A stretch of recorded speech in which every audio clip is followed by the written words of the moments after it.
السلام علیکم readers, it's me selfless writer and I hope کہ آپ سب اپنی لائف کو بہترین طریقے سے انجوائے کر رہے ہوں گے.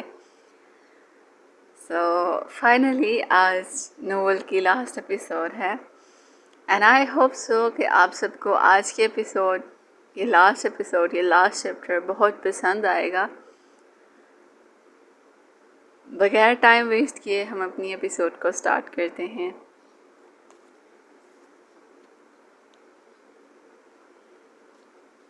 باب دہم، وصل جانا، آخری قسط. 5 سال بعد. یہ فروری کے وسط کی سرد صبح تھی. گزرتے وقت نے الجھے رشتوں کو سلجھا دیا تھا، مگر کچھ اذیتیں اور پچھتاوے آج بھی باقی تھے. 61 سالہ ایک شخص قبرستان میں کھڑا ایک قبر کے قریب بیٹھا کچھ کہہ رہا تھا. چہرے پر تکلیف تھی جس کا اندازہ اسے ہی تھا. اس نے ہاتھ بڑھاتے قبر کی تختی پر ہاتھ پھیرا. میرے دوست، مجھے معاف کر دینا. اگر میں تمہاری مسز کے چہرے سے ذرا واقف ہوتا تو میں کبھی بھی انہیں اور تمہارے بچوں کو مشکل زندگی نہ جینے دیتا. مجھے معاف کر دینا، میں نے تمہارا یقین نہیں کیا. مجھے معاف کر دینا میرے دوست. الجبار کی آنکھیں نم ہو گئیں. دل سے جو کچھ بوجھ اترے تھے بدلے میں کئی اور بوجھ مل گئے تھے. انہیں ہمیشہ حیرت ہوتی تھی کہ سکندر کے والدین کے قبر کے درمیان ایک نئی قبر کس کی ہے اور کب بنی. اب تو وہ جواب بھی جانتے تھے. زاویان نے اپنے ہاتھوں سے قبر کی تختی پر نام تحریر کیا تھا. ملک جبار بہت دیر قبرستان میں بیٹھے رہے اور پھر دعا کے بعد واپس حویلی چلے گئے. دوپہر کے 2 ہو رہے تھے. ضامن اس وقت ڈیرے پر موجود گاؤں کی زمینوں کے ڈاکومنٹس چیک کر رہا تھا. سرداری اب ضامن کے ہاتھ میں تھی اور گاؤں والے اس سے بے حد خوش تھے. ملک جبار نے سرداری کا تاج زاویان کو پہنانا چاہا تھا مگر وہ احتیاط سے پیچھے ہٹ گیا، جس کے بعد انہوں نے سرداری ضامن کو سونپ دی. ضامن 4 دن اسلام آباد رہتا تھا، جبکہ ویکینڈ پر وہ ہیزل اور اپنے بچوں کے ساتھ واپس گاؤں آتا تھا. اس نے اپنی ہر ایک ذمہ داری کو بہت بہترین انداز میں نبھایا تھا اور وہ نبھا بھی رہا تھا. اس کی غیر موجودگی میں ملک جبار گاؤں کے انتظامات دیکھتے رہتے تھے. گھڑی نے 3 بجائے تو ضامن واپس حویلی کے لیے نکل گیا. 20 منٹ بعد گاڑی حویلی میں داخل ہوئی. وہ بالوں میں ہاتھ پھیرتے گاڑی سے نکلا. تبھی ایک فٹ بال اڑتا ہوا اس کے کندھے سے ٹکرایا. سوری بابا، 4 سالہ آبان کی پھولی ہوئی آواز ابھری. ضامن نے آئی برو اچکاتے اس کی طرف دیکھا. گرے ہوڈ اور گرم ٹراؤزر میں ملبوس، پاؤں بلیک سنیکرز میں مقید تھے. سرخ سفید رنگت، ماتھے پر بکھرے سیاہ بال، سیاہ آنکھیں. چہرہ بھاگنے سے سرخ ہو چکا تھا جبکہ سانس پھولی ہوئی تھی. وہ ضامن سے زیادہ ہیزل کے نقوش رکھتا تھا، البتہ مزاج اور انداز ضامن جیسا تھا. ہیزل نے اس کا نام آبان رکھا تھا اور نام کے ساتھ ساتھ کہیں نہ کہیں وہ آبان کے نقوش بھی رکھتا تھا، جیسے اس کے بائیں گال پر موجود دل، گھنی مڑی ہوئی پلکیں اور گال پر پڑنے والے دلکش ڈمپلز. میرے پاس آؤ. ضامن نے باہیں پھیلائی تو وہ بھاگ کر اس کی طرف آیا. ضامن نے اسے بازوؤں میں بڑھتے اوپر اٹھایا اور اس کے سرخ گال چوم ڈالے. بس بہت کھیل لیا، اب اندر چلو ورنہ بیمار پڑ جاؤ گے. ضامن نے اس کی ناک کے ساتھ اپنی ناک مس کی اور اسے لیتے اندر آیا. وہ اندر آیا تو ملک جبار نگت بیگم کے ساتھ لاؤنج میں ہی بیٹھے تھے. ضامن ان سے سلام کرتے اپنے روم میں آیا جہاں ہیزل ڈریسنگ ٹیبل کے سامنے بیٹھی ہیئر ڈرائر پکڑے بال ڈرائی کر رہی تھی. آپ کب آئے؟ ہیزل نے ضامن کو دیکھتے مصروف انداز میں پوچھا. بس ابھی ابھی. ضامن نے آبان کو نیچے اتارا اور بیڈ پر سوئے وجود کے پاس احتیاط سے بیٹھ گیا اور پھر نرمی سے اس کی ننھی پیشانی چومی. 1 سالہ ظافرہ معصومیت سے سو رہی تھی. ظافرہ نے رنگت کے علاوہ سبھی نقوش ضامن کے چرائے تھے، خاص طور پر اس کی ہیزل آنکھیں. ضامن کو بے حد پسند تھیں. اس نے نرمی سے ظافرہ کی بند آنکھوں کو چوما اور گردن موڑتے ہیزل کی طرف دیکھا. آوان ہیزل کے پاس کھڑا اس کے بالوں کو اپنی انگلیوں پر لپیٹ رہا تھا. یہ اس نے اپنے بابا سے ہی سیکھا تھا جو ہیزل کے بالوں سے اکثر اس طرح کھیلتا تھا. ضامن اٹھ کر ہیزل کے پیچھے کھڑا ہو گیا اور اس کے ہاتھوں سے ہیئر ڈرائر لیتے اس کے بھورے سیاہ لمبے بالوں کو سکھانے لگا. ہیزل نے اپنے پیچھے کھڑے ضامن کا عکس دیکھا جو مصروف انداز میں اس کے بال ڈرائی کر رہا تھا. وہ دھیمے سے مسکرا دی. مظفر آباد کا موسم ابر آلود تھا اور پھر موسم کی مناسبت سے زاویان اس وقت کچن میں کھڑا انارا کی فرمائش پر پکوڑے بنا رہا تھا. اس نے پکوڑے پلیٹ میں نکالتے سموسے فرائی کیے اور پھر کیچپ اور چٹنی لیتے لاؤنج میں آیا. اس نے ٹرے ٹیبل پر رکھی اور اوپر جانے لگا مگر انارا خود ہی نیچے آ گئی. آپ کی فرمائش پر پکوڑے بن چکے ہیں محترمہ۔ زاویہ نے ٹیبل کی طرف اشارہ کیا۔ آؤ مل کر کھاتے ہیں۔ انارا صوفے پر براجمان ہو گئی جبکہ زاویان بھی نظریں چکائے سنگل صوفے پر بیٹھ گیا۔ انارا نے اسے دیکھا۔ اس کی عادات نہیں بدلی تھی، وہ آج بھی نظر جھکائے رکھتا تھا۔ تم نے کم عمری میں اپنی ذمہ داریاں سنبھالی ہیں، یہ بات مجھے آج بھی حیران کرتی ہے۔ مطلب بڑے میچور مردوں جیسے کام تم نے 15 سال کی عمر میں کیسے کر لیے؟ انارا نے اس کی طرف دیکھتے پوچھا۔ وہ ہمیشہ یہ بات سوچ کر بہت امپریس اور حیران ہوا کرتی تھی۔ جس دور میں 10 سال کے بچے بالغ ہو رہے ہوں وہاں 15 سال کی عمر میں مرد بننا کوئی انوکھی بات نہیں۔ زاویان نے عام انداز میں جواب دیا جبکہ وہ اس کے جواب پر متاثر ہوتی خوشبودار سنیکس کی طرف متوجہ ہوئی۔ تم یو ایس سے رہے ہو، کبھی تمہیں کوئی اور پسند نہیں آیا؟ انارا نے چند سیکنڈ بعد گرما گرم سموسے کی بائٹ لیتے سوال کیا۔ نہیں، زاویان نے نفی میں سر ہلایا۔ مطلب کبھی تمہارا دل نہیں چاہا کہ تم مجھے چھوڑ کر اپنی زندگی میں آگے بڑھ جاؤ؟ یہ سوال اس نے ان گزرے سالوں میں پہلی بار کیا تھا۔ جو ساتھ چھوڑ دے وہ ہمسفر کیسا؟ زاویان نے نظریں اٹھاتے اسے دیکھا جبکہ وہ ایک لمحے کو تھم گئی۔ آپ انجوائے کریں، میں آتا ہوں۔ زاویان کھڑا ہوا مگر انارا کے الفاظ نے اسے روک دیا۔ تم باغ کیوں رہے ہو؟ یقیناً تمہارا کوئی افیئر رہ چکا ہوگا۔ یہ انارا نہیں، اس کی اوور تھنکنگ بول رہی تھی۔ آپ ایسا کیسے سوچ سکتی ہیں؟ وہ کچھ بے یقینی اور حیرت سے گویا ہوا۔ کیونکہ تم نے مجھ سے کبھی اظہار نہیں کیا۔ تمہیں محبت نہیں ہے مجھ سے، تمہیں وہ پسند ہوگی نا، کوئی اور۔ وہ بات کرتے کرتے رک گئی۔ زاویان اس کی باتوں کا مطلب سمجھ چکا تھا۔ آپ کیا چاہتی ہیں میں اظہار کروں؟ اس نے آئی برو جھکاتے اس کی طرف دیکھا تو وہ اس بات میں سر ہلا گئی۔ مطلب چاہوں اور جتاؤں بھی؟ نہیں محترمہ، ایسا تو نہیں ہوتا۔ وہ لبو پر متھم مسکراہٹ سے جائے نفی میں سر ہلا رہا تھا جبکہ وہ یک ٹک اسے دیکھنے لگی۔ اگر تمہیں کوئی اور پسند نہیں تو تم اظہار محبت کیوں نہیں کرتے؟ وہ نظریں پھیرتے گویا ہوئی۔ اظہار محبت نہیں، ایسا نہیں۔ وہ نفی میں سر ہلاتے اوپر چلا گیا جبکہ انارا اداس سی ہو گئی۔ علایا بیٹا، کھانا کھا کر ٹائم سے سو جانا۔ عصمت بیگم علایا کے روم میں کھڑی اس سے مخاطب تھی۔ میں کھا لوں گی، آپ سو جائیں۔ علایا انہیں ایک نظر دیکھتے واپس ٹیسٹ چیک کرنے لگی۔ 4 سال پہلے اس نے کالج لیول پر ٹیچنگ شروع کی تھی اور ابھی تک وہ ٹیچنگ کر رہی تھی۔ اس کے لیے چند رشتے آئے مگر وہ صاف انکار کر گئی کہ اسے کسی سے بھی شادی نہیں کرنی۔ نگہت بیگم نے اسے بہت سمجھایا مگر اس پر کسی کی باتوں کا اثر نہ ہوا۔ اب تو اس بارے میں ذکر ہی ختم ہو چکا تھا۔ اس کے والدین اس کے لیے فکر مند تھے۔ اچھا، میں سونے جا رہی ہوں۔ عصمت بیگم نے اس کے بالوں میں ہاتھ پھیرا اور واپس چلی گئیں۔ علایا نے چند ٹیسٹ چیک کیے اور پھر بیڈ پر لیٹتے فون اٹھا لیا۔ فون اوپن کرتے اس نے بلال کی تصویریں نکال کر دیکھنا شروع کی اور ساتھ ہی ساتھ اس کی آنکھیں بھی بہنے لگیں۔ 5 سال ہو چکے تھے اور بلال ابھی تک کوما میں تھا۔ اسے بلال کی تکلیف محسوس ہوتی تھی۔ وہ اس کے لیے ہمیشہ دعا گو رہتی تھی۔ میرے محافظ، آپ جلدی سے ٹھیک ہو جائیں، مجھے آپ کے ساتھ جینا ہے۔ وہ اس کی تصویر پر ہاتھ پھیرتے رو دی۔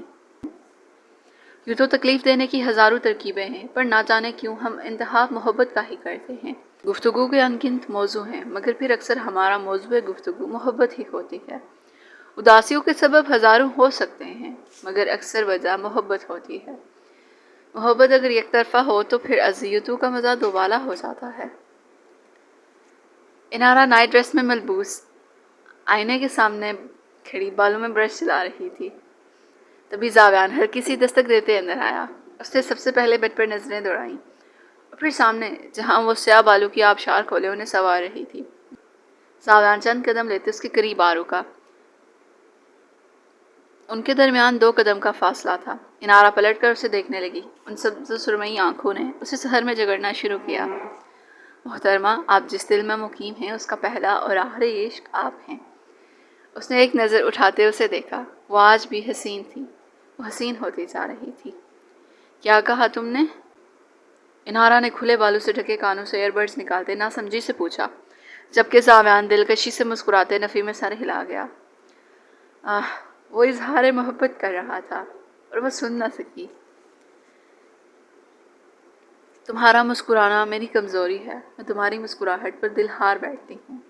وہ مبہوت انداز میں اس کے مسکراتے لبوں کو دیکھتے کھوئے کھوئے انداز میں گویا ہوئی جبکہ زاویان مسکرانا چھوڑ کر اس کی ہیزل براؤن آنکھوں میں دیکھنے لگا جہاں جذبات کا سمندر ٹھاٹے مار رہا تھا۔ زاویان نے ایک نظر بیڈ کی جانب دوڑائی اور پھر انارا کی طرف دیکھا جو اپنی کہی بات پر بلش کرتی نظریں جھکا گئی تھی۔ میری طرف دیکھیں۔ زاویان نے ایک قدم لیتے فاصلے کو کم کیا جبکہ وہ چونک کر سر اٹھاتے اسے دیکھنے لگی۔ محترمہ، کیا میں چند لمحے آپ کی آنکھوں میں دیکھ سکتا ہوں؟ وہ اس کے قریب جھکتے آہستگی سے پوچھ رہا تھا جبکہ وہ حیرت زدہ نظروں سے اسے دیکھنے لگی۔ محترمہ، میں آئی؟ زاویان نے اب کی بار نرمی سے پوچھتے انارا کے چہرے پر پھونک ماری۔ وہ بے اختیار اس بات میں سر ہلا گئی اور بولا، وہ چند لمحے طویل ثابت ہوئے۔ سبز و سرمئی آنکھیں ہیزل براؤن آنکھوں کی گہرائی میں جھانک رہی تھیں جبکہ ہیزل براؤن آنکھیں ان ساحر آنکھوں میں کھو گئیں۔ وہ آنکھوں ہی آنکھوں سے اس کی انسیکیور سوچوں کو تالا لگا چکا تھا۔ بابا! اچانک ہی کمرے میں ایک روحان سی آواز ابھری۔ وہ سحر ٹوٹا۔ بابا کی بیبی بنی، آپ اٹھ گئیں؟ زاویان دہکتے گالوں کے سنگ بیڈ کی جانب بڑھا جہاں اس کی 3 سالہ بیٹی نیند سے اٹھ کر بیٹھی حسب معمول اسے پکار رہی تھی۔ زاویان نے آگے بڑھتے اسے اٹھا کر اپنے سینے سے لگاتے اس کے گالوں اور پیشانی پر بوسہ دیا۔ الارا اس وقت بنی جمپ سوٹ میں ملبوس زاویان کے کندھے سے لگی اپنی آنکھوں کو ملتے ہوئے انارا کو دیکھ رہی تھی جو کہ اس وقت گالوں پر ہاتھ رکھتے ان دونوں کو ہی دیکھ رہی تھی۔ الارا زاویان مکمل زاویان کی کاربن کاپی تھی۔ رنگت، نقوش، آنکھیں، بال اور انداز سب زاویان جیسا تھا۔ زاویان کی اس میں جان بستی تھی جبکہ انارا کو اس کے بغیر نیند نہیں آتی۔ وہ اپنے ماما بابا کی بے حد لاڈلی تھی۔ نوفل ماموں اور دارین تایا تو اس کے فیورٹ تھے مگر اپنے بابا سے زیادہ نہیں۔ بابا، بھوک لگی ہے، وہ چہرہ سامنے کرتے بتانے لگی۔ میں کھانا لاتی ہوں، تم دونوں یہیں رہو۔ انارا تیزی سے کمرے سے نکلی جبکہ زاویان لب دباتے الارا کی پیشانی پر بکھرے بالوں کو ہاتھ سے پیچھے کرنے لگا۔ بابا، آپ کے چیک ریڈ ہیں۔ الارا نے زاویان کے دونوں گالوں پر ننھے ہاتھ رکھتے بتایا تو وہ کھلکھلا کر ہنس دیا۔ بابا کو تنگ نہیں کیا کرتے بیبی بنی۔ زاویان نے اس کی ناک سے اپنی ناک مس کی تو وہ آنکھیں چھوٹی کرتے اسے گھورنے لگی۔ اس سوسائٹی میں ایک ہی لائن میں برابر 6 بنگلے تھے۔ پہلا زاویان کا تھا مگر وہ ابھی تک شفٹ نہیں ہوا تھا۔ دوسرا دارین کا تھا۔ تیسرا نوفل کا جبکہ اس کے ساتھ اگلے 3 بنگلے زامین، رضا اور دانیال کے تھے۔ رضا دائیں طرف کروٹ لیے سو رہا تھا جبکہ 7 ماہ کا حماس اس کی طرف مڑتے اس کا چہرہ اپنے ننھے ہاتھوں سے ٹٹول رہا تھا۔ کبھی وہ اس کی داڑھی کو ہاتھ لگاتا، کبھی ناک پکڑتا اور کبھی شہادت کی انگلی اس کی بند آنکھوں پر زور سے پریس کرتا۔ رضا کی نیند ٹوٹ چکی تھی مگر وہ ہونس آنکھیں بند کیے لیٹا تھا۔ بھاؤ! 4 سالہ حنظل نے اٹھتے ہی زامن کے بازو سے لٹکتے دوسری طرف رضا سے کھیلتے حماس کو اپنی طرف متوجہ کیا۔ حنظل، سو جاؤ واپس۔ رضا نے سیدھے ہوتے حماس کو اپنے سینے پر لٹا لیا جبکہ حنظل سیدھا ہو کر بیٹھ گیا۔ نہیں سونا مجھے۔ اس نے فوراً نفی میں سر ہلایا اور تیزی سے بیڈ سے اتر کر روم سے باہر بھاگا۔ حنظل مکمل رضا کی کاپی تھا جبکہ حماس اپنی ماما جیسا تھا۔ رضا نے حماس کے گال کھینچتے اسے بیڈ پر لٹایا اور خود واش روم چلا گیا۔ کچھ دیر بعد وہ فریش ہو کر نکلا تو نینا حماس پر جھکی اس کے گالوں کو چوم رہی تھی۔ حنظل کہاں ہے؟ رضا نے آگے بڑھتے پوچھا۔ وہ صبح لان میں چلا گیا ہے، میں بلا رہی تھی مگر وہ بھاگ گیا، آپ لے آئیں اسے۔ نینا نے اس کی طرف مڑتے بتایا تو رضا اس بات میں سر ہلاتے کمرے سے نکلا۔ وہ نیچے آیا تو حنظل لان میں کھڑا تھا، اس کے ہاتھ کمر کے پیچھے بندھے تھے۔ 1 2 3 1 2 3 وہ اٹھک بیٹھک کرنے لگا جبکہ رضا نے ہنستے ہوئے نفی میں سر ہلایا۔ حنظل ادھر آ جاؤ فوراً۔ رضا آگے بڑھا۔ مجھے ایکسرسائز کرنی ہے، اس نے نفی میں سر ہلایا۔ پہلے ناشتہ کر لو۔ رضا نے اس کے بھاگنے سے پہلے ہی اسے بازو میں بڑھتے اوپر اٹھایا۔ مجھے بوائلڈ ایگ کھانا ہے اور چاکلیٹ ملک پینا ہے۔ وہ اسے اپنا ناشتہ بتانے لگا۔ ٹھیک ہے، مل جائے گا، پہلے ڈریس بدلتے ہیں اور یہ کیوٹ فیس واش کرتے ہیں۔ رضا نے اس کے گال پر دان گاڑے جبکہ حنظل نے احتجاج شروع کر دیا۔ دارین نے 3 سال پہلے اپنی کمپنی شروع کر لی تھی اور اب وہ کامیابی کی راہوں پر گامزن تھا۔ انادل گاؤں کے ہاسپٹل کی انچارج تھی۔ 11 ماہ پہلے انادل کی والدہ کی ڈیتھ ہو گئی تھی اور تب سے وہ ہر ماہ صرف 10 دن کے لیے گاؤں جایا کرتی تھی ورنہ وہ 20 دن گاؤں رہتی تھی اور ہر ویکنڈ پر دارین اس کے پاس گاؤں چلا جاتا تھا۔ دارین کچن میں کھڑا اس وقت انڈے فرائی کرنے میں لگا تھا جب انادل کچن میں داخل ہوئی۔ دارین، آپ کیوں ناشتہ بنانے لگ گئے؟ انادل کی آواز پر وہ مسکرا کر پلٹا۔ اپنی وائف اور اپنے لیے ناشتہ تیار کر رہا ہوں تاکہ ہم مل کر انجوائے کریں، دارین نے مسکرا کر جواب دیا، اور پھر آگے بڑھتے انادل کی پیشانی پر لب رکھتے اپنے 1 سالہ زاحل کے گال پر لب رکھے جو ڈمی منہ میں ڈالے انادل کے سینے سے چہرہ ٹکائے ہوئے تھا۔ دارین نے اپنے بیٹے کا نام زاحل رکھا تھا۔ زاحل سے اس کی انسیت بہت الگ سی تھی۔ وہ یہ بھی جان گیا تھا کہ اس کا ہارٹ ڈونر کون ہے۔ شاید یہی وجہ تھی کہ زاویان اسے آبان کا نام دینا چاہتا تھا۔ وہ زاویان کے لیے ایک بڑے بھائی کی طرح پروٹیکٹیو ہو گیا تھا۔ حویلی میں سبھی ناشتے کے لیے ایک ساتھ بیٹھے تھے۔ نوفل اور یشا بھی اپنے 1.5 سالہ نہان کے ساتھ کل رات حویلی آئے تھے۔ نہیان اور نوفل میں عمر کے سوا اور کوئی فرق نہیں تھا۔ نہیان اس وقت نوفل کی گود میں بیٹھا ہوا تھا اور وہ اسے بوائلڈ ایگ کھلا رہا تھا۔ باقی سب بھی اپنے اپنے ناشتے میں مصروف تھے۔ میرے بیٹی کی ٹمی فل ہو گئی ہے تو میں ناشتہ کر لوں؟ نوفل نے اسے سامنے کرتے پوچھا، جس پر وہ اس بات میں سر ہلا گیا۔ یشا نے بریڈ کے سلائس اور آملیٹ اس کے سامنے رکھے۔ شکریہ، نوفل مسکرا کر کہتا ناشتہ کرنے لگا، جبکہ اس کی گود میں بیٹھا نہیان زمین کی بائیں جانب بیٹھے آبان کو گھور رہا تھا۔ آبان نے دودھ کا خالی گلاس ٹیبل پر رکھتے اس کی طرف دیکھتے آئی برو اچکائے۔ بابا، میں سوچ رہا ہوں ایک گیٹ ٹوگیدر رکھ لیتے ہیں۔ بہت عرصہ ہو گیا ہے ہم سب نے ایک ساتھ ٹائم سپینڈ نہیں کیا، اور آپ ہی کو تو 8 ماہ ہو گئے ہیں گاؤں کا چکر لگائے، اسی بہانے وہ بھی آ جائیں گی۔ نوفل نے ملک جبار کو مخاطب کیا۔ ہاں، اچھا آئیڈیا ہے۔ ہیزل نے فوراً رضامندی ظاہر کی۔ دیکھے بہن جی بھی راضی۔ نوفل، آپ ہی، میرا مطلب ہیزل آپ ہی بھی راضی ہیں۔ آپ کہیں تو پھر باقی سب کو انوائٹ کروں؟ پھر اس ویکینڈ ہم گاؤں میں ہی رہیں گے۔ نوفل ہیزل کو بہن جی پکار رہا تھا، مگر زامن کے پکارنے پر اس نے فوراً جملہ درست کیا۔ اگر نوفل پیسوں کی ڈیمانڈ کرنے والا تھا تو زامن بھی اسے پیسے دے کر اسے یاد رکھوانے والا تھا کہ اس کام کے لیے تم نے پیسے لیے ہیں۔ خاص طور پر وہ ہیزل کو آپ ہی کہنے کے لیے نوفل کو دیے پیسے اسے بھولنے نہیں دیتا تھا۔ مجھے تو کوئی مسئلہ نہیں ہے، مجھے تو خوشی ہوگی کہ سب ایک ساتھ ہیں۔ ملک جبار مسکرا دیے۔ تو مطلب فائنل ہو گیا؟ یشا بھی فوراً ایکسائٹیڈ ہوئی۔ جی بیٹا، فائنل ہے۔ ملک جبار اس بات میں سر ہلاتے ڈائننگ روم سے نکل گئے۔ تم اتنی ایکسائٹیڈ کیوں ہو رہی ہو؟ نوفل یشا کی جانب متوجہ ہوا۔ کیونکہ میں انارا آپ ہی کے لیے کچھ اسپیشل بناؤں گی۔ وہ نوفل کی طرف مڑی۔ میرے لیے تو کبھی کچھ اسپیشل نہیں بنایا۔ نوفل نے آئی برو اچکائی۔ ابھی پرسوں ہی تو کباب بنائے تھے، یشا نے اسے یاد دلایا۔ وہ جو جلے ہوئے تھے؟ نوفل نے یاد کرتے پوچھا۔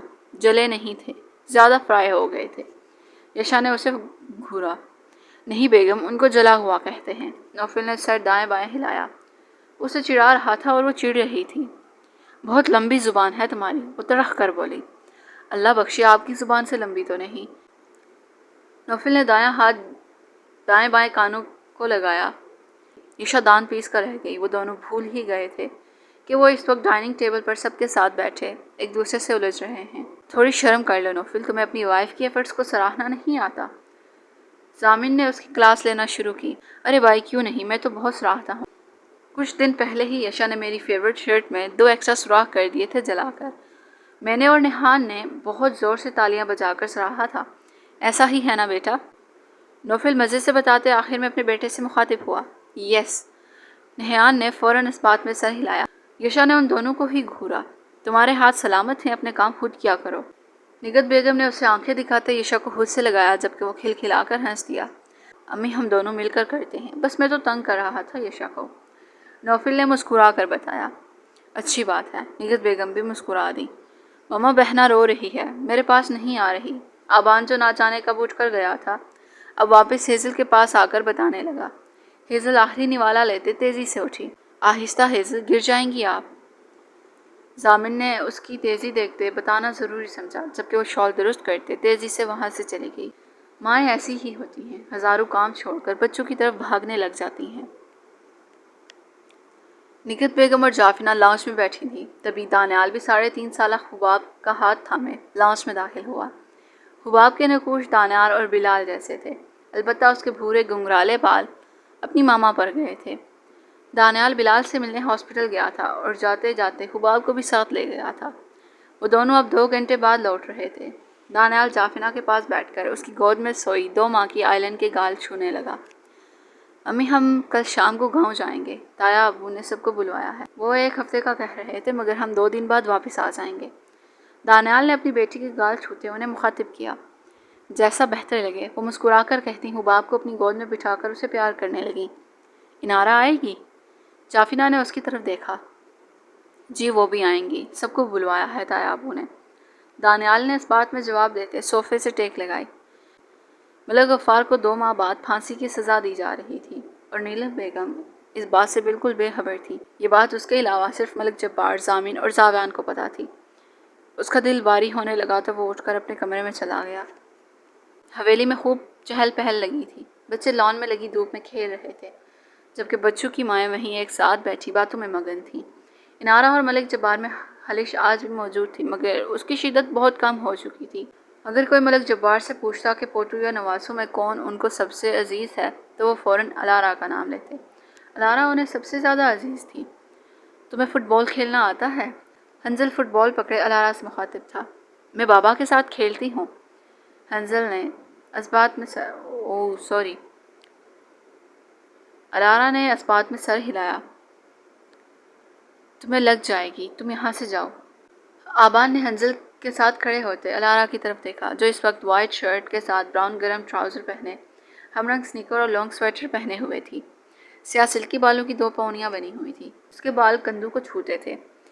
گال دھوپ کی وجہ سے بہت زیادہ سرخ ہو رہے تھے، جبکہ سبز و سرمئی آنکھیں اس وقت صرف سرمئی نظر آ رہی تھی۔ مجھے کھیلنا ہے، وہ آبان کو گھورنے لگی۔ نہیں، ہم تمہیں نہیں کھلائیں گے۔ آبان نے انکار کرتے نفی میں سر ہلایا تو حنزل بھی نفی میں سر ہلانے لگا۔ وہ دونوں دوست تھے جیسے زامین اور رضا تھے۔ آپ دونوں اچھے بچے نہیں ہیں، وہ ناراضگی سے کہتی وہاں سے جانے لگی۔ دادا ابو کہہ رہے تھے اگر الارہ کو غلطی سے بھی لگی تو وہ کان کھینچیں گے۔ اس کے جاتے ہی آبان حنزل کو بتانے لگا۔ اچھا۔ حنزل نے پلٹ کر الارہ کو دیکھا جو حویلی کے اندر جا رہی تھی۔ وہ اس ہفتے ہمارے گھر کے پاس شفٹ ہو رہی ہے، ہم تب اس کے ساتھ کھیلیں گے۔ وہ اچھا کھیلتی ہے، آبان نے فٹ بال نیچے رکھتے بتایا تو حنزل بھی اس بات میں سر ہلاتے کھیلنے کے لیے تیار ہوا، اور پھر کچھ ہی لمحوں بعد وہ دونوں کھیلنے میں مصروف ہو گئے۔ ان سبھی بچوں کے جملے مکمل اور بغیر رکے یا اٹکے ادا ہوتے تھے، اور اس کے پیچھے ان کے پیرنٹس کا ہاتھ تھا جنہوں نے شروع سے ہی بچوں کے ساتھ پورے جملوں میں بات کی تھی۔ انہوں نے بچوں کی توتلی باتوں پر ان کی طرح توتلی زبان میں جواب دینے کی بجائے مکمل اور واضح جملوں میں بات کی تھی، سو وہ 3-4 سال کی عمر میں ہی واضح گفتگو کرنے لگے تھے، اور ان سے بات کرتے ہوئے مزہ بھی آتا تھا۔ الارہ حویلی کے لاؤنج میں پڑے خوبصورت گملے کو دیکھ رہی تھی جب 3.5 سالہ حباب اس کے پاس کھڑا ہو گیا۔ کیسے ہو؟ الارہ نے اسے دیکھتے پوچھا۔ الحمدللہ، وہ چند لمحے خاموش رہنے کے بعد گویا ہوا۔ الارہ نے اس کا جواب سنتے مزید کوئی بات نہ کی، جبکہ حباب بھی چپ چاپ کھڑا رہا۔ مجھے بھوک لگی ہے، الارہ نے معصوم صورت بناتے حباب کی طرف دیکھا اور کچن کی جانب بڑھ گئی۔ حباب بھی اس کے پیچھے آیا۔ کچن میں اس وقت کوئی نہیں تھا۔ الارہ نے فریج کھولنا چاہا مگر اس سے نہیں کھل رہا تھا۔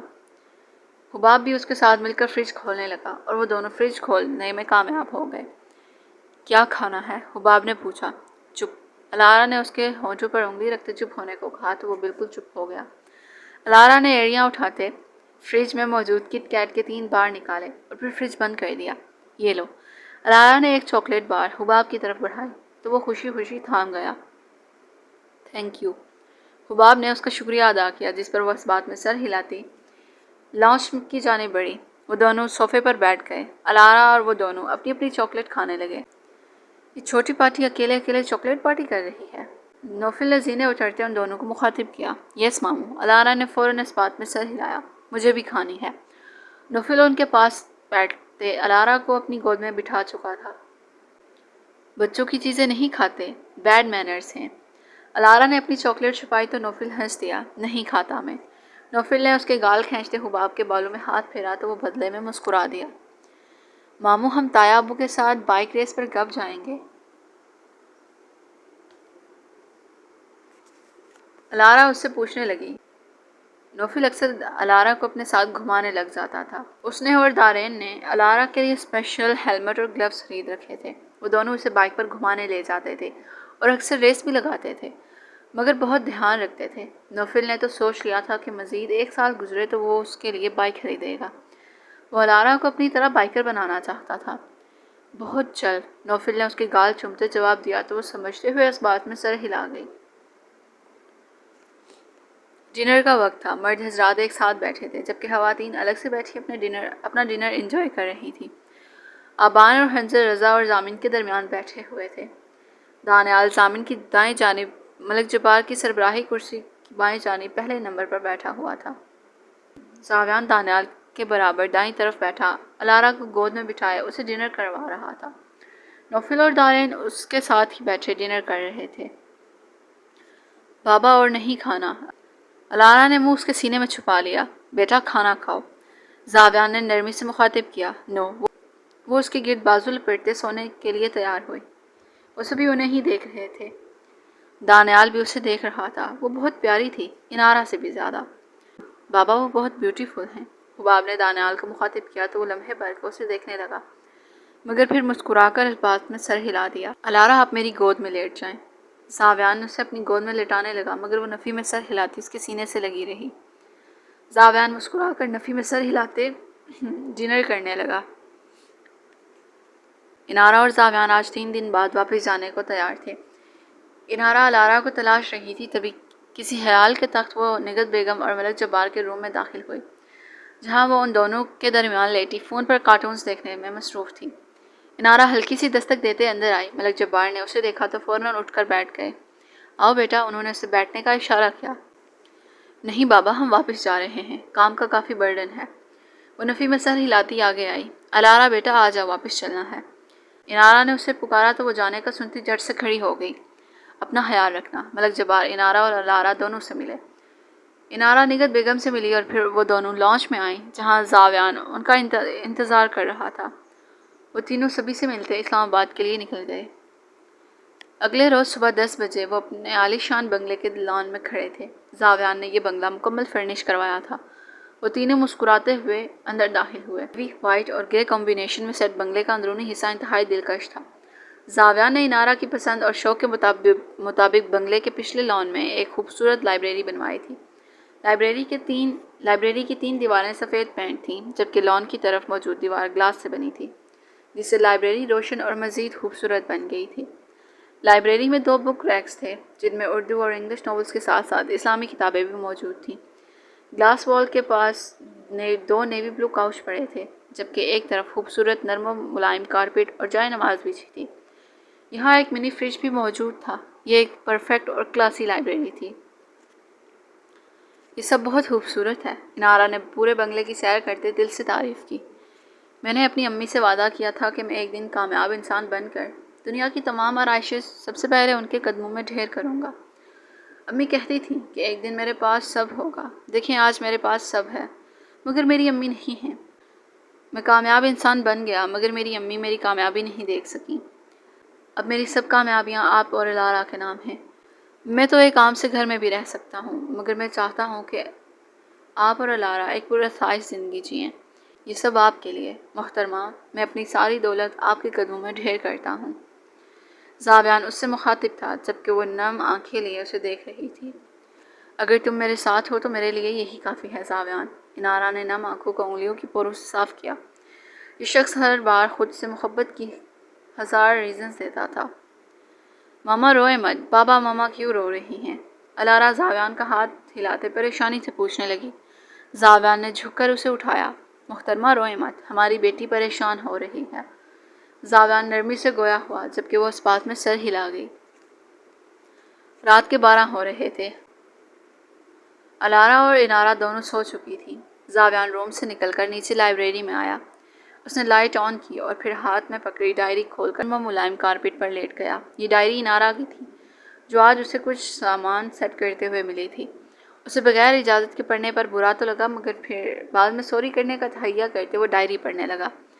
پہلا صفحہ دیکھتے وہ کچھ اداس ہوا۔ اس نے صفحے پر نرمی سے ہاتھ پھیرا اور آگے پڑھنے لگا۔ جیسے جیسے وہ پڑھتا گیا اس پر انارا کے جذبات اور اوور تھنکنگز کھل کر سامنے آنے لگیں۔ وہ جانتا تھا کہ انارا اس سے محبت کرتی ہے۔ وہ شروع دن سے ہی اس بات سے واقف تھا۔ وہ انجان ہرگز نہیں تھا۔ وہ جانتا تھا کہ انارا اوور تھنکنگ کرتی ہے۔ اس لیے وہ اکثر باتوں کو اوور ایکسپلین کرنے لگ جاتا تھا۔ اس کی اوور تھنکنگز بڑھتے اس کا دل اس کے لیے مزید نرم پڑنے لگا۔ زاویان واپس آ گیا ہے۔ مجھے پہلے لگا یہ ایک خواب ہے، مگر وہ سچ میں واپس آ گیا ہے۔ وہ بہت بدل گیا ہے، بہت پیارا ہو گیا ہے۔ اس کی ہائٹ پیاری ہے، مگر میں بہت چھوٹی لگتی ہوں اس کے سامنے۔ اسے سامنے دیکھ کر میرا دل کیا کہ میں اس کے سینے سے لپٹ جاؤں، مگر میں ہمت نہ کر سکی۔ کاش میں اس کے سینے سے لگ کر اتنا روؤں کہ میرے دل کا سارا غبار نکل جائے۔ میں اس سے کہنا چاہتی ہوں کہ تم ملے ہو مجھے سانسوں کی طرح، اب جو بچھڑو گے تو مر جائیں گے۔ یہ تحریر اس تاریخ کی تھی جس روز زاویان سالوں بعد اس کے سامنے آیا تھا۔ زاویان نے انارا کا وہ رقص والا خواب پڑھا تو وہ خوب مسکرایا۔ وہ اظہار نہیں کرتا، اسے محبت نہیں ہے مجھ سے، وہ محبت نہیں کرتا مجھ سے۔ اس تحریر کے نیچے خشک آنسو کے نشان تھے۔ اس نے نرمی سے ہاتھ پھیرتے ڈائری سینے پر الٹا دی۔ جب انارا نے کسی کے سامنے اپنی شادی شدہ ہونے کا ذکر کیا، اسے انارا کے لیے برا محسوس ہوتا کہ وہ انارا سے دور رہ کر اور اپنی حقیقت چھپا کر اسے تکلیف دے رہا ہے۔ وہ بہت دیر وہاں لیٹا سوچوں میں گم رہا اور 3 بجے واپس کمرے میں آ گیا۔ اس نے ایک نظر انارا پر ڈالی اور پھر کمبل درست کرتے الارا کو سینے سے لگا کر انارا کی طرف چہرہ موڑتے لیٹ گیا۔ اس نے ہاتھ بڑھاتے تکیے پر بکھرے انارا کے بالوں کو نرمی سے مٹھی میں لیا اور پھر سونے کے لیے آنکھیں موند گیا۔ صبح موسلا دھار بارش ہو رہی تھی۔ زاویان کچن میں کھڑا ناشتہ تیار کر رہا تھا، جبکہ الارا لاؤنج میں بیٹھی کوئی پزل جوڑنے کی کوشش کر رہی تھی۔ اس کی عادت تھی وہ فجر کی اذان کے 1 گھنٹے بعد اٹھتی تھی۔ زاویان اسے چھوٹی چھوٹی دعائیں یاد کرواتا تھا۔ اب 2 ماہ ہو رہے تھے۔ زاویان اسے نورانی قاعدہ بھی شروع کروا چکا تھا۔ اس نے زاویان کی ذہانت پائی تھی، وہ ہر چیز کو جلدی سے پک کر لیتی تھی۔ انارا بھی اس کی دینی تعلیم میں پیش تھی۔ اسے فیری ٹیلز کی بجائے انبیاء کی قصے سناتی تھی۔ اگر زاویان مصروف ہوتا تو وہ پورا چارج سنبھال لیتی۔ انارا اکثر فجر کی نماز کے بعد کچھ دیر کے لیے سو جاتی تھی۔ اس وقت بھی وہ سو رہی تھی۔ تھوڑی دیر گزری، انارا انگڑائی لیتے نیچے آئی۔ اس نے الارا پر نظر ڈالی اور پھر کچن میں آ گئی۔ پیاری لگ رہی ہیں۔ زاویان نے ٹوسٹ تیار کرتے ایک نگاہ اس پر ڈالی اور پھر واپس نظر جھکا گیا۔ شکریہ۔ انارا مسکرا کر کیبن چیک کرنے لگی۔ زاویان ناشتہ ٹرے میں سجائے پلٹا تو انارا ایڑیاں اٹھائے اوپر والے کیبن سے چاکلیٹ کوکیز نکال رہی تھی۔ آپ نے کبھی خرگوش کو 2 ٹانگوں پر کھڑے ہوتے دیکھا ہے؟ زاویان نے اس کی اٹھی ایڑیوں پر نظر جماتے پوچھا۔ کیا مطلب؟ انارا نے ناسمجھی سے پوچھا۔ کچھ نہیں۔ زاویان نفی میں سر ہلاتے ناشتے کی ٹرے لیے کچن سے نکل گیا۔ خرگوش 2 ٹانگوں پر کیسے؟ زاویان کے بچے؟ انارا سوچ رہی تھی، تبھی اسے سمجھ آئی کہ وہ اسے ایسا کیوں کہہ رہا تھا۔ وہ دانت پیستے مٹھیاں بھینچ گئی۔ ناشتے کے دوران وہ اسے لمحے بعد گھورتی رہی، مگر وہ الارا میں مصروف رہا۔ زاویان، کیا تم نے کوئی ڈائری دیکھی ہے کل سامان سیٹ کرتے ہوئے؟ انارا کو اچانک ہی اپنی ڈائری کا خیال آیا، جبکہ زاویان نے ایک چور نگاہ اس پر ڈالی۔ شاید میں نے کہیں دیکھی ہے، زاویان نے سوچتے ہوئے جواب دیا۔ مجھے ڈھونڈ دو اور خبردار جو پڑھنے کی کوشش کی، ورنہ مجھے اچھی طرح سے جانتے ہو تم۔ اسے ڈھونڈنے کا کہتی وارن کر رہی تھی، یہ جانے بغیر کہ وہ پہلے ہی ڈائری پڑھ چکا ہے۔ جی محترمہ۔ زاویان نے سر کو ہلکا سا ہم دیا۔ مما، آج میں آپ کے ساتھ جاؤں گی۔ الارا نے زاویان کے ہاتھ سے دودھ پیتے انارا کو مخاطب کیا۔ اوکے بیٹا، ناشتہ کر کے روم میں آؤ، مما تیار کر دیں گی اپنے بچے کو۔ انارا مسکرا کر کہتی زینے چڑھتے روم میں آئی۔ اس نے اپنے لیے ڈریس نکالا اور چینج کرنے جانے لگی تھی جب اس کی نظر ڈریسنگ ٹیبل کے مرر پر پڑی۔ پیاری لگ رہی ہیں۔ زاویان کی آواز کانوں میں گونجی۔ یہ میں پیاری لگ رہی ہوں؟ اپنے بکھرے الجھے بالوں کو دیکھتے وہ اپنے عکس کو گھور کر رہ گئی۔ بے شرم، وہ زاویان کو سناتی واش روم میں بند ہو گئی۔ کچھ لمحوں بعد وہ ڈریس پہنتے باہر آئے اور ڈریسنگ روم میں جاتے اپنے لیے ہیلز سلیکٹ کرنے لگی۔ زاویان نے اس کے لیے بہت سی برانڈڈ ہیلز خریدی تھیں، لیکن زیادہ تر اس نے خود خریدی تھیں۔ اس کی کلیکشن میں مہنگے سے مہنگے برانڈ کی ہیلز موجود تھیں۔ وہ ہیلز پسند کرتے لے کر باہر آئی اور مسکراتے ہوئے تیار ہونے لگی۔ راجپوت انڈسٹریز ری اسٹیبلش کیے زاویان کو 8.5 سال ہو چکے تھے۔ اس نے اس بزنس کو کھڑا کرنے کے لیے غیر قانونی طور پر قبضہ کرنے والوں سے اپنے خاندان کی پائی وصولی تھی۔ اس نے عدیل صاحب کو بھی اپنے ساتھ بزنس میں انوالو کر لیا تھا اور اس وقت وہ کچھ ضروری بزنس میٹنگ کے لیے صبا بیگم کے ساتھ لندن میں تھے۔ اس نے اپنے آپ کو زاویان راجپوت کے طور پر دوبارہ انٹروڈیوس کروایا تھا۔ لوگ سکندر کے بارے میں سوال کرتے مگر وہ جواب نہ دیتا۔ اب تو لوگوں نے پوچھنا ہی چھوڑ دیا تھا۔ انارا اس وقت اپنے کچھ نئے ڈیزائنز پر کام کر رہی تھی۔ الارا ایکویریم کے پاس کھڑی مسکراتے ہوئے ایکویریم میں گھومتی رنگ برنگی مچھلیوں کو دیکھ رہی تھی۔ کچھ لمحے گزرے اور اس کی اسسٹنٹ ایک بزنس پارٹی کا انویٹیشن لے کر آئی۔ اس نے انویٹیشن کھول کر دیکھا تو اسے اسپیشل گیسٹ کے طور پر بلوایا گیا تھا۔ اس نے مسکرا کر انویٹیشن ایک طرف رکھا۔ ماما کے پاس آؤ۔ انارا نے باہیں پھیلائی تو الارا بھاگ کر اس سے لپٹ گئی۔ انارا اسے گود میں بٹھاتے گال چومنے لگی۔ انارا ایک قابل بزنس وومن تھی۔ اس کے بنائے ڈیزائنز دیکھنے والوں کو حیران کر دیتے تھے۔ وہ خود میں ہی ایک کہانی تھی۔ اس کے ڈیزائنز صرف ہیلز تک محدود نہیں تھے۔ اس نے عبایا اور ڈریسز کے ڈیزائن بھی شروع کر دیے تھے۔ جس اعتماد سے چلتی تھی وہ مخالفوں کو رونتا تھا۔ ہر ماہ وہ ایک نیا ڈیزائن لانچ کرتی تھی۔ اس برانڈ کو ٹکر دینا ناممکن سی بات تھی۔ اس نے ثابت کیا تھا کہ عورت حجاب میں بزنس کی دنیا میں قدم رکھ سکتی ہے۔ میرا گلا بند ہو رہا ہے۔ شام کا وقت تھا۔ الہیہ اس وقت جم میں کھڑی اس جگہ دیکھ رہی تھی جہاں وہ اکثر ورک آؤٹ کرتا پایا جاتا تھا۔ تناسرخ پہ تاثر چہرہ، جبڑے سختی سے بینچے، آنکھوں میں ہمیشہ سرد پن اور غصہ ہوتا تھا۔ وہ اپنی ذہنی کیفیت سے لڑنے کے لیے خود کو جسمانی طور پر ہیوی ورک آؤٹ سے سزا دیتا تھا۔ الہیہ کی آنکھوں سے آنسو نکل کر گالوں پر بہہ نکلے۔ آپ میرے محافظ ہیں، پلیز واپس آ جائیں، مجھے آپ کے ساتھ زندگی جینی ہے۔ وہ آہستہ آواز میں کہتی آنسو صاف کرنے لگی۔ انتظار کر رہی ہیں میرا؟ بلال کی سنجیدہ آواز ابھری تو وہ چونک کر سر اٹھاتے آس پاس دیکھنے لگی، مگر وہ کہیں نہیں تھا۔ یہ اس کا اپنا وہم تھا۔ الہیہ نے ایک نظر جم میں ورک آؤٹ کرتی لڑکیوں کو دیکھا اور وہاں سے چلی گئی۔ ملک جبار اور نگہت بیگم ایک ساتھ بیٹھے تھے۔ حویلی میں بچے نہیں تھے تو حویلی انہیں سونی سونی سی لگ رہی تھی۔ میں بہت خوش ہوں، سب کچھ ٹھیک ہو گیا ہے۔ نگہت بیگم ملک جبار سے گویا ہوئیں۔ ہاں بالکل، اللہ بس ہمارے بچوں کو ہمیشہ خوش رکھے۔ ملک جبار دھیمے سے مسکرا دیے۔ مجھے انارا کو خوش دیکھ کر بہت سکون ملتا ہے، بہت خیال رکھتا ہے زاویان اس کا۔ نگہت بیگم مسکرائیں۔ وہ سکندر کا بیٹا ہے، کوئی عام شخص نہیں۔ ملک جبار دکھی سے مسکرا دیے۔ اللہ ان دونوں کو خوش رکھے۔ انہوں نے دل سے دعا دی۔ وہ دونوں اب ویکنڈ کے منتظر رہتے تھے تاکہ ان کے بچے آئیں اور رونقیں بحال ہوں۔ دانیال کی طبیعت آج کچھ ناساز تھی، اس لیے وہ گھر پر ہی تھا۔ دونوں بچے نیلم بیگم اپنے روم میں لے گئی تھی۔ لاؤنج میں ٹیبل پر جھکا آفس کے کاموں میں مصروف تھا۔ اس نے لیپ ٹاپ سے نظریں ہٹاتے نوٹ پیڈ پر کچھ لکھنا چاہا، تبھی اس کی نظریں سامنے اٹھیں۔ دانیال نے اسے دیکھا اور وہ اسے دیکھتا رہ گیا۔ جافنا سبز رنگ کی پاؤں کو چھوتی خوبصورت میکسی میں ملبوس، کمر سے نیچے تک جاتے بھورے گنگرالے بالوں کو کھلا چھوڑے، آنکھیں بند کیے چہرہ آسمان کی طرف اٹھائے مسکراتے ہوئے باہیں کھول کر گول گول گھوم رہی تھی۔ وہ اپنی جگہ ساکت لاؤنج کی گلاس وال سے باہر خود میں مگن جافنا کو دیکھ رہا تھا۔ اس کے گنگرالے بال اسے الجھا رہے تھے۔ وہ کسی ٹرانس کی کیفیت میں باہر آیا۔ جافنا کو اس کی موجودگی کا احساس ہوا تو وہ جھٹ سے آنکھیں کھول کر اسے دیکھنے لگی۔ آپ کو کچھ چاہیے؟ وہ فوراً سنبھلی۔ نہیں۔ وہ نفی میں سر ہلاتے اس تک آیا۔ تو پھر وہ اس کی سیاہ آنکھوں میں دیکھنے لگی۔ کچھ نہیں مسز دانیال۔ دانیال نے جھک کر اس کی پیشانی پر لب رکھے۔ مجھے مکمل کرنے کے لیے شکریہ۔ دانیال نے اسے سینے سے لگا لیا۔ آپ نے بھی مجھے مکمل کیا ہے۔ جافنا کی مدھم آواز ابھری، جس پر دانیال مسکرا کر اسے مزید خود میں بھینچ گیا۔ بابا آج میں ماما کو گجرے پہناؤں گا۔ حنزل نے گجرے دیکھتے ہی پہنانے کی خواہش ظاہر کی۔ تم اپنی وائف کو پہنانا، رضا نے اسے مصنوعی انداز میں بولا۔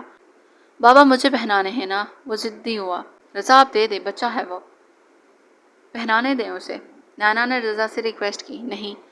رضا نفی میں سر ہلاتے اسے گجرے پہنانے لگا۔ مجھے بھی وائف لا کر دے، مجھے اسے گجرے پہنانے ہیں۔ حنزل نے ناراضگی کا اظہار کیا۔ یہ لو، حماس کو پہنا دو۔ رضا نے ایک گجرا اسے پکڑاتے صوفے پر لیٹے حماس کی طرف اشارہ کیا۔ بابا وہ لڑکا ہے۔ حنزل چڑا۔ اچھا تو لڑکی ڈھونڈ لو کوئی۔ رضا نے نینا کو خود سے لگا لیا۔ الارا کو پہنا آؤں؟ وہ جانے کے لیے کھڑا ہوا۔ بیٹا اس کا باپ الٹا لٹکا دے گا کہیں، رضا نے اسے وارن کیا، جبکہ حنزل نے منہ بنا لیا۔ مجھے پہناؤ میرے شہزادے۔ نینا نے ہاتھ سامنے کیا تو وہ اچھل کر اس کے پاس آتے اسے گجرا پہنانے لگا۔ میری وائف کو دوبارہ گجرے نہ پہنانا۔ رضا اسے صوفے پر لٹاتے گدگدی کرنے لگا۔ مما بچاؤ۔ وہ ہنستے ہوئے نینا کو پکارنے لگا، جبکہ نینا مسکراتے ہوئے رضا کی گردن میں بازو ڈالتے اسے رکنے پر مجبور کر گئی۔ یشا اس وقت نیہان کو ریڈی کر رہی تھی جب اس نے یشا کے کھلے بالوں کو دونوں مٹھیوں میں جگڑا۔ نیہان مما کو درد ہو رہا ہے۔ یشا نے فوراً سے اس کے ہاتھوں کو تھاما۔ نیہان بیٹا، تم نے تو وہ کر دیا جو میں نہ کر سکا۔ نوفل لب دبائے آگے بڑھا اور یشا کے سیاہ گنگرالے بالوں کو نیہان کی گرفت سے چھڑاتے اٹھا لیا کیونکہ وہ مکمل تیار ہو چکا تھا۔ کیا کہا؟ وہ بال سہلاتے غصے سے پوچھنے لگی۔ ہم کیا کہہ سکتے ہیں، آپ تیار ہو جائیں مسز۔ نوفل نے آ بھری۔ مجھے نہیں جانا، یشا نے ناراضگی کا اظہار کیا۔ اچھا سوری میری اینگری یشا، اب جلدی سے تیار ہو جاؤ۔ نوفل نے جھک کر اس کی پیشانی چومی جس پر وہ سرخ چہرہ لیے اسے گھورتے ہوئے واش روم میں بند ہو گئی۔ نوفل نے نیہان کے گال پر دانت گاڑتے اسے آئندہ بال نہ کھینچنے کا حکم دیا، جس پر وہ زور و شور سے اس بات میں سر ہلا گیا۔ تھوڑی دیر بعد یشا تیار ہو کر آئی اور وہ تینوں لانگ ڈرائیو کے لیے نکل گئے۔ ظافرہ سو چکی تھی جبکہ ابان اپنے روم میں سو رہا تھا۔ ضامن بزنس میٹنگ کی وجہ سے آج لیٹ آیا تھا۔ ہیزل نے اسے گرما گرم ڈنر پیش کیا اور خود بھی باتیں کرتے ہوئے اس کے ساتھ ڈنر کرنے لگی۔ ڈنر کے بعد وہ دونوں لان میں واک کر رہے تھے۔ میں کبھی کبھار اپنی محرم کے بارے میں سوچتا تھا کہ وہ کون ہوگی، کیسی ہوگی۔ میں تو اکثر دعا بھی کرتا تھا کہ اللہ اسے ہمیشہ حفاظت میں رکھے، اور دیکھیں اللہ نے مجھے آپ سے نوازا ہے۔ اگر پتہ ہوتا آپ میری محرم ہے تو میں جلدی شادی کر لیتا۔ ضامن اسے بتاتے ہوئے مسکرا رہا تھا جبکہ وہ سنتے ہوئے نفی میں سر ہلا رہی تھی۔ آپ تھوڑے سے پاگل ہیں؟ ہیزل نے رک کر پوچھا۔ نہیں، مگر آپ مجھے پاگل کر دیں گی۔ وہ اس کی پیشانی سے اپنی پیشانی ٹکا گیا۔ آپ سچ میں ہیں، وہ ہنس دی۔ آپ کے لیے ہو رہا ہوں، وہ کھلکھلا دیا۔ دارین اس وقت اپنی سسٹر سے فون پر بات کر رہا تھا۔ مسٹر جوزف کو اس کے اسلام قبول کرنے کے بارے میں علم ہو گیا تھا اور انہوں نے اسے بھی فیملی سے نکال دیا تھا۔ شروع میں اسے بہت مشکل پیش آئی مگر پھر اللہ نے اس کے لیے سب راستے آسان کر دیے۔ اب وہ ترکی میں ایک قرآن اکیڈمی رن کرتی تھی۔ آج کل وہ شکاگو آئی تھی۔ اس نے اپنا نام مرزا فاطمہ رکھ لیا تھا۔ وہ دونوں بہن بھائی ایک دوسرے کے لیے بے حد خوش تھے۔ اللہ تعالیٰ کے راستے پر چلنا مشکل نہیں ہے، بس دنیا والوں نے اسے بہت کمپلیکیٹڈ بنا دیا ہے۔ کافی دیر باتیں کرنے کے بعد دارین نے کال کٹ کرتے ایک لمبی سانس لی۔ Thank you for everything my Allah. ان کے لبوں پر مسکراہٹ اڑی۔ اس نے اپنے ساتھ نگاہ دوڑائی جہاں ایک سالہ زاہل انادل کے سینے سے لگا سو رہا تھا جبکہ انادل بھی پرسکون نیند سو رہی تھی۔ دارین نے جھک کر ان دونوں کے گال پر بوسہ دیا اور کمبل درست کرتے لیٹ گیا۔ میری خوبصورت دنیا، دارین نے ان دونوں کی طرف دیکھتے مسکرا کر کہا اور ان کی سلامتی کی دعا کرتے آنکھیں موند گیا۔ مرزا نے دارین کی کال اینڈ ہونے پر فون ایک طرف رکھا اور پھر سامنے دیکھنے لگی۔ وہ اس وقت UIC کے گراؤنڈ میں بیٹھی ہوئی تھی۔ وہ ہر سال 2 سے 3 مرتبہ شکاگو آتی تھی اور ہمیشہ یونیورسٹی کے گراؤنڈ میں کچھ دیر بیٹھ کر اس کے فلیٹ کے برابر بک کیے فلیٹ میں آ جاتی جہاں وہ سالوں پہلے رہا کرتا تھا۔ وہ آج بھی اس کی منتظر تھی۔ دارین نہیں جانتا تھا کہ مرزا زاہل کو جانتی ہے اور نہ ہی مرزا کو اس بارے میں علم تھا۔ دونوں نے ہی کبھی زاہل کا ذکر ایک دوسرے کے ساتھ نہیں کیا تھا۔ دارین کے بیٹے کا نام زاہل سن کر اسے بہت اچھا لگتا تھا مگر وہ نہیں جانتی تھی کہ اس کے بھائی نے اپنے بیٹے کو یہ نام کیوں دیا ہے۔ وہ سامنے دیکھ رہی تھی جب اسے ایسے محسوس ہوا جیسے اس نے زاہل کو دیکھا ہو۔ اس کی دھڑکنیں بڑھیں مگر پھر وہ ایک وہم ثابت ہوا۔ وہ اس کی منتظر تھی۔ وہ اسے بتانا چاہتی تھی کہ اس نے اس کے دیے سوال پر ریسرچ کی ہے۔ وہ اسے بتانا چاہتی تھی کہ وہ اسلام قبول کر چکی ہے۔ وہ اسے بتانا چاہتی تھی کہ وہ اس سے آج بھی محبت کرتی ہے۔ I will wait for you for ages۔ Mirza نے نم آنکھوں کو صاف کیا اور ایگزٹ کی جانب بڑھ گئی۔ زاویان آج پھر سے رات کے وقت لائبریری میں موجود تھا۔ آج بھی اس کے ہاتھ میں ڈائری تھی مگر وہ اس کی پرسنل ڈائری تھی۔ ڈائری کے ساتھ ساتھ اس کے ہاتھ میں ایک سیاہ پارکر پین بھی تھا۔ یہ پین اس کے لیے بہت خاص تھا۔ اس نے اپنے فون پر اپنا پسندیدہ ٹریک ایک پیار کا نغمہ لگایا اور کاؤچ پر بیٹھ کر ڈائری کھولی۔ Art of admiring my wife, my lady, my ma'am ji, my محترمہ and my one and only انارا۔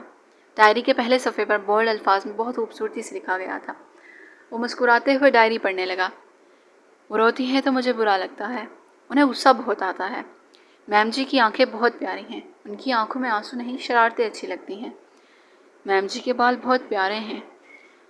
میم جی پھول چور ہیں، مطلب پھول توڑتی ہیں میرے۔ زاویان نے صفحہ پلٹا تو سامنے لکھی شاعری دیکھتے وہ مسکرایا۔ یہ اس نے اس روز لکھی جب اس نے فلزا کو انارا کی مسکراہٹ کی تعریف کرتے سنا تھا۔ بھلے فلزا لڑکی تھی مگر پھر بھی اسے یہ تعریف پسند نہ آئی۔ سنو اچھا نہیں لگتا، کرے جب تذکرہ کوئی، کرے جب تبصرہ کوئی، تمہاری ذات کو کھوجے، تمہاری بات کو سوچے، مجھے اچھا نہیں لگتا۔ سنو اچھا نہیں لگتا، تمہاری مسکراہٹ پر ہزاروں لوگ مرتے ہوں، تمہاری ایک آہٹ پر ہزاروں دل دھڑکتے ہوں، کسی کا تم پہ یوں مرنا مجھے اچھا نہیں لگتا۔ سنو اچھا نہیں لگتا، ہوا گزرے تمہیں چھو کر، نہ ہوگا ضبط یہ مجھ سے، کرے وہ تم سے گستاخی، تیری زلفیں بکھر جائیں، تمہارا لمس پی جائیں، مجھے اچھا نہیں لگتا۔ سنو اچھا نہیں لگتا کہ تم کو پھول بھی دیکھیں، تمہارے پاس سے مہکیں، یا چندا کی گزارش ہو کہ اپنی روشنی بخشو، رہ جانا کوئی دیکھے، مجھے اچھا نہیں لگتا۔ میم جی کو کھانا بنانا سکھا رہا ہوں، کہیں مجھے ہی بھول نہ جائے۔ میم جی بالکل ریبٹ کی طرح ہیں۔ مجھے خود سے میم جی کی خوشبو آ رہی ہے۔ کیا وہ میری بیمار حالت میں میرا خیال رکھ رہی تھیں؟ زاویان یہاں رک گیا، لبوں پر مبہم مسکراہٹ تھی۔ میں آج جا رہا ہوں، مگر میں جانا نہیں چاہتا۔ میم جی بہت رو رہی ہیں۔ مجھے آج بہت تکلیف ہو رہی ہے۔ میں نے ان سے آزاد ہونے کی بات کر دی ہے، مگر میں انہیں آزاد نہیں کرنا چاہتا۔ میں ان کے ساتھ رہنا چاہتا ہوں۔ میں آ گیا ہوں، مگر میرا دل وہیں رہ گیا ہے۔ زاویان مسکرا رہا تھا۔ وہ انارا سے کبھی کچھ نہ کہہ پایا، اسے لے کر ایک ڈر ہمیشہ اس سے لپٹا رہتا تھا۔ اسے ڈر تھا کہ کہیں وہ اسے چھوڑ نہ دے۔ وہ اظہار نہیں کر سکتا تھا، اسے اظہار نہیں آتا تھا، اور نہ ہی وہ انارا سے یہ کہہ سکتا تھا کہ وہ اس سے الگ نہ ہو۔ وہ یہ باتیں سوچتا تو اس کی راتیں آنکھوں میں کٹ جاتی تھیں۔ وہ پاکستان جاتا تھا اور اسے دور سے ہی دیکھتا رہتا تھا۔ اسے اکیلے اور اداس دیکھتے اسے تکلیف ہوتی تھی، مگر یہ فاصلے ضروری تھے۔ زاویان انارا سے دور جانے کے غم میں شکاگو جانے سے پہلے شدید بیمار پڑ گیا تھا۔ نوفل میرے لیے پروپوزل لاتا ہے، میں کیسے بتاؤں کہ اس کی بہن میری بیوی ہے؟ زاویان کو وہ دن یاد آیا جب اس نے نوفل کے لائے 2 پروپوزل ریجیکٹ کیے تھے۔ تمہیں محبت ہو جائے ایک بار، پھر میں پاپ کارن کھاتے ہوئے بڑے سکون سے تمہاری مجنوں والی حالت انجوائے کروں گا۔ وہ کین سے سپ لیتے بینچ سے ٹیک لگائے گویا ہوا، جبکہ اس کی بات پر وہ لبوں پر دھر آنے والی مسکراہٹ کو دباتے، ٹھوڑی پر ٹکا مارکس اوپر کرتے نفی میں سر ہلا گیا۔ جو بات نوفل کہہ رہا تھا وہ بہت ناممکن سی تھی، کیونکہ وہ پہلے ہی اپنی محرم سے محبت میں گرفتار تھا۔ وہ پھر سے ڈائری پڑھنے لگا، کبھی وہ مسکراتا اور کبھی وہ خاموش ہو جاتا۔ اور آغاز محبت آنکھوں سے ہی کیوں؟ آج میں سالوں بعد میم جی کے سامنے آیا ہوں، وہ تو حیران و پریشان ہو گئیں۔ میم جی کتنی چھوٹی ہیں مجھ سے، وہ ایڑیاں اٹھا رہی تھیں اور مجھے ہنسی آ رہی تھی۔ آتے ساتھ ہی مجھے ڈانٹ دیا، غصہ آج بھی ناک پر ہے۔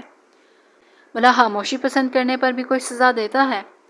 وہ ہیلز میں پیاری لگتی ہیں، اور جب بال کھلے ہوں تو اور بھی زیادہ۔ میم جی مجھ سے سونگ کی ضد کر رہی تھی، مجھے تو سونگ نہیں آتے۔ آج میم جی میری گاڑی کا شیشہ توڑ کر مجھے ہی بھاگنے کا کہہ رہی تھیں۔ میم جی کے ہاتھوں اور پاؤں پر مہندی بہت پیاری لگتی ہے۔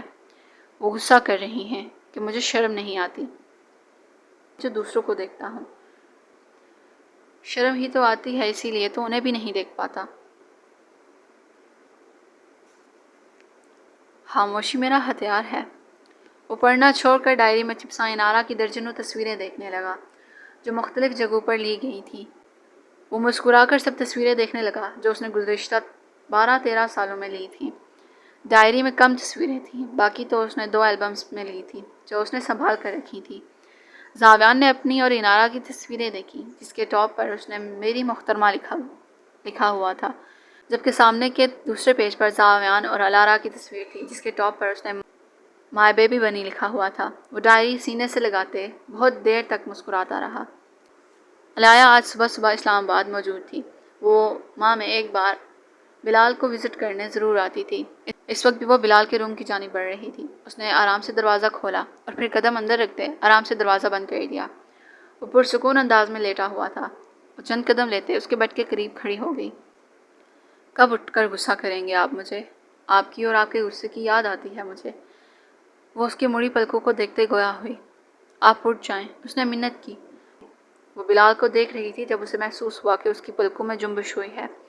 مشینوں نے عجب سا شور مچایا۔ وہ گھبرا کر ڈاکٹر کو بلوانے باہر بھاگی۔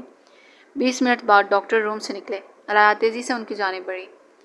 بہت بہت مبارک ہو، آپ کے کزن کو ہوش آ چکا ہے۔ آپ دانیال صاحب کو کال کرتے انفارم کر دیں، اور اگر آپ چاہیں تو مل بھی سکتی ہیں۔ ڈاکٹر نے مسکرا کر علایا کو زندگی سے بھرپور خبر سنائی۔ دل نے بے ساختہ اللہ کا شکر ادا کیا۔ وہ تیزی سے روم میں داخل ہوئی جہاں بلال بار بار پلکوں کو جنبش دے رہا تھا۔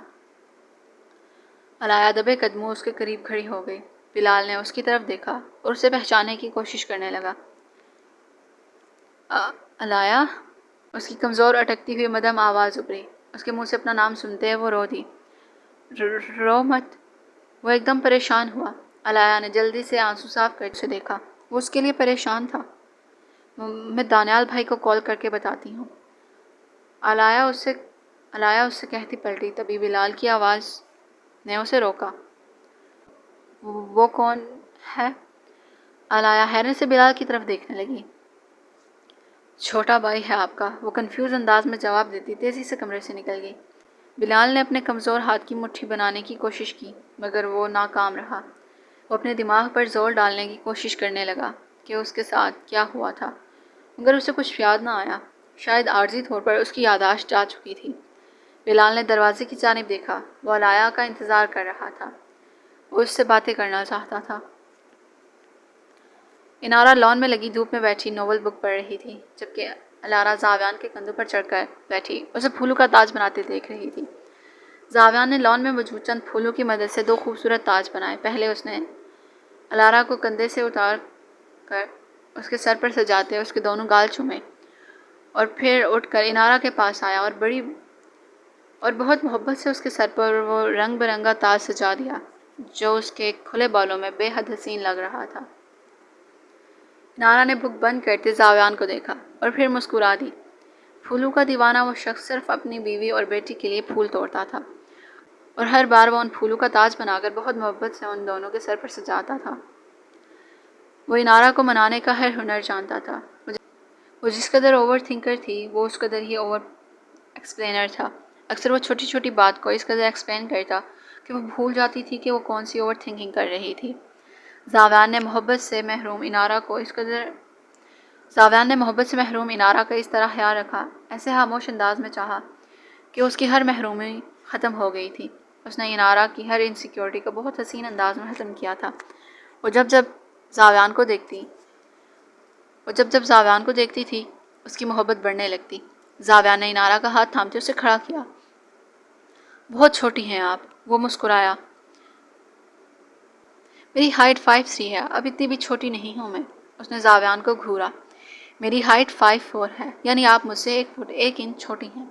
زاویان نے لب دبائے جبکہ انارا نے ہاتھ چھڑاتے اس کی بازو پر تھپڑ مارا۔ الارا آنکھیں چھوٹی کیے ان دونوں کو دیکھ رہی تھی۔ ایک بات بتاؤں؟ انارا کو اچانک ہی کچھ یاد آیا۔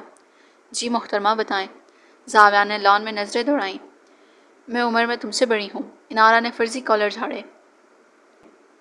اور میں ہائٹ میں مس ریبٹ؟ زاویان نے اس پر ایک نظر ڈالتے اطمینان سے بتایا جبکہ وہ اسے گھور کر رہ گئی۔ بابا آپ نے کہا تھا آج ہم the secret life of pets movie دیکھیں گے۔ الارا سر پر سجے تاج کو سیٹ کرتے زاویان کے پاس آئی۔ یس، ابھی دیکھتے ہیں، چلو آؤ۔ زاویان نے ہاتھ بڑھاتے اس کا ہاتھ تھام لیا۔ بابا آپ کا فیورٹ کریکٹر کون ہے اس میں؟ وہ اس کے ساتھ اندر جاتے ہوئے پوچھنے لگی۔ سنو بال ریبٹ۔ زاویان نے ایک نظر پیچھے کھڑی انارا پر ڈالی جبکہ انارا نے اسے گھورا۔ محترمہ آ جائیں آپ بھی۔ زاویان نے اس کی گھوریوں کو نظر انداز کرتے بلایا تو وہ ناول بک اٹھاتے ان کی طرف آئی۔ بابا مجھے اٹھائیں۔ الارا نے اس سے اٹھانے کو کہا تو اس نے فوراً اسے اٹھا لیا۔ الارا نے زاویان کے گال چومے تو وہ مسکرا دیا۔ محترمہ اگلی بار ہم زوٹوپیا دیکھیں گے۔ زاویان نے الارا کے گال پر بوسہ دیتے لب دبائے۔ مار مت کھانا مجھ سے۔ انارا نے اس کی بازو پر چٹکی کاٹی تو وہ کھلکھلا دیا۔ So this was the last episode and the last chapter of novel وصل محرم and I hope so کہ آپ سب کو یہ بہت پسند آیا ہوگا۔ آپ مجھے بتائیں ریڈرز کہ آپ کو یہ کمپلیٹ ناول کیسا لگا۔ آج کمنٹ باکس میں مجھے آپ سب کے ریویوز چاہیے ہیں۔ جنہوں نے مجھے آج سے پہلے ریویو نہیں دیا مجھے ان کے بھی ریویوز چاہیے، کیونکہ یہ میرا حق بنتا ہے۔ ناول کمپلیٹ ہو چکا ہے، ختم ہو چکا ہے۔ آپ کے ساتھ جرنی اچھی رہی، thank you so much for your support, and انشاءاللہ میں امید کرتی ہوں کہ جب میں اپنا نیکسٹ نیو ناول سٹارٹ کروں گی تو آپ سب ریڈرز دوبارہ سے میرے نیو ورک کو پڑھنے ضرور آئیں گے۔ میرے پاس کہنے کے لیے بہت سی باتیں ہیں، لیکن میں اتنا کہنا چاہوں گی کہ آپ ناولز کو جسٹ انٹرٹینمنٹ کے لیے، ٹائم پاس کے لیے مت پڑھا کریں۔ ناولز میں لکھی اچھی باتوں کو، ان میں بتائی گئی باتوں کو آپ سیکھا کریں، سمجھا کریں، کچھ نہ کچھ ضرور سیکھا کریں۔ آپ کو ہر فکشن کچھ نہ کچھ ریالٹی کے ریلیٹڈ، لائف کے ریلیٹڈ سکھاتا ہے، تو آپ ضرور سیکھا کریں، اڈاپٹ کیا کریں، ان چیزوں کو سمجھا کریں۔ باقی مجھے ضرور بتائیے گا کہ آپ سب کو کون سا سین سب سے زیادہ پسند آیا اور کون سا ڈائلاگ سب سے زیادہ پسند آیا۔ ہر کیریکٹر کا تو مجھے پتا ہے زاویان ہے، کیونکہ آج میں آپ کو ایک بات بھی بتاتی ہوں۔ ابھی جب میں ایڈیٹنگ کر رہی تھی تو میرا بھائی آیا، مجھے کہتا ہے کیا کر رہی ہو؟ آئی واز لائک کہ ایڈیٹنگ کر رہی ہوں، اینڈ دین وہ سین تھا جہاں پہ زاویان کنفیس کرتا ہے لیکن انارا نہیں سنتی، تو وہ والا سین تھا اور وہاں پہ زاویان کا نام آیا۔ مجھے کہتا ہے جب دیکھو تم زاویان زاویان زاویان کہہ رہی ہوتی ہو، جہاں دیکھو زاویان۔ اور مجھے اتنی زیادہ ہنسی آئی، کہتے ہر طرف زاویان ہی زاویان ہے، بس کر دو۔ میں نے کہا آج خوش ہو جاؤ، آج یہ لاسٹ ایپیسوڈ ہے، آج کے بعد دوبارہ زاویان نہیں ہوگا۔ اینڈ پھر کہتا ہے نیکسٹ ناول میں کیا کرو گی؟